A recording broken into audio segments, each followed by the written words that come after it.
Trabajadores a la comunidad del Colegio de Bachilleres, recoge esa concepción que tiene el Colegio de Bachilleres.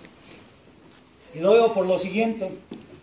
Recuerdo cuando le he comentado y le he discutido sobre cómo observa usted las relaciones laborales en el Colegio de Bachilleres, siempre ha manifestado que ha sido un error, o que es un error que nosotros como institución educativa estemos en el apartado A. Eso siempre lo ha manifestado, que porque no somos un sector productivo y que deberíamos estar en el B. Pero pues afortunadamente para nosotros, y desgraciadamente para usted, seguimos estando en el A. Y fue una lucha que iniciamos desde el surgimiento del sindicato. Entonces, si usted no está de acuerdo, ahí lo manifiesta y es más, quiere imponernos su visión de apartado B a las relaciones laborales que tenemos pactadas en el contrato colectivo de trabajo.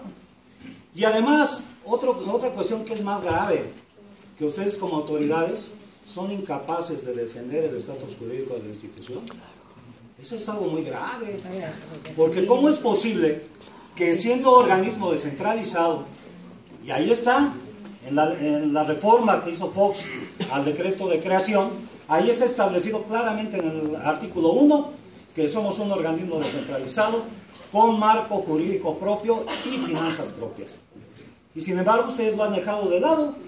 Es decir, ahora están entregando al Colegio de Bachilleres completamente a los brazos de la SEP.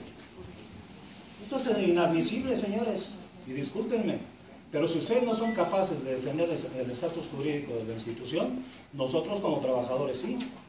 Por dos razones. Una, en la jurisprudencia 01 del 96, todos los organismos descentralizados pasaban a regir sus relaciones laborales por el apartado A, que es lo que no le gusta a usted, licenciado. Pero ahí está, es un hecho. Y en ese sentido, ustedes, dentro del marco jurídico propio de la institución, está el instrumento contrato colectivo de trabajo, que es el que establece las relaciones laborales entre el colegio y sus trabajadores. ¿Y qué es lo que hacen ustedes?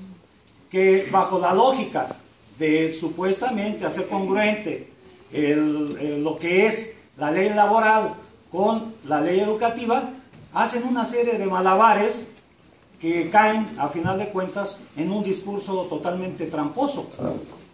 Porque bajo esos argumentos de las reformas secundarias, pretenden imponer de manera unilateral criterios y sobre todo procedimientos que violentan de manera flagrante nuestro contrato colectivo de trabajo.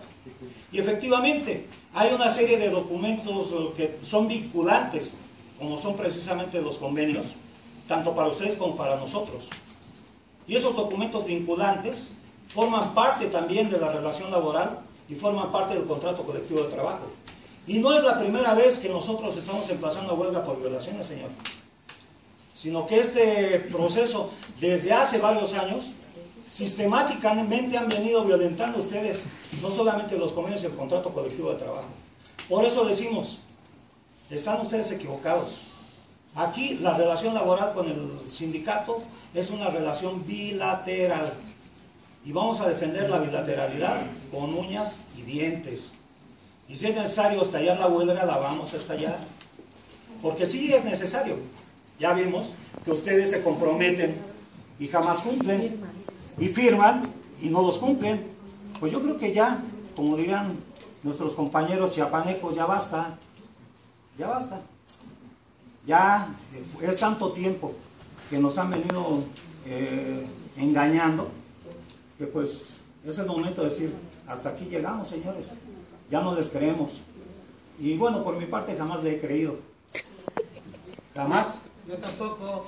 Y en ese sentido, pues es el momento, señor, de que tengamos desafortunadamente que medir fuerzas.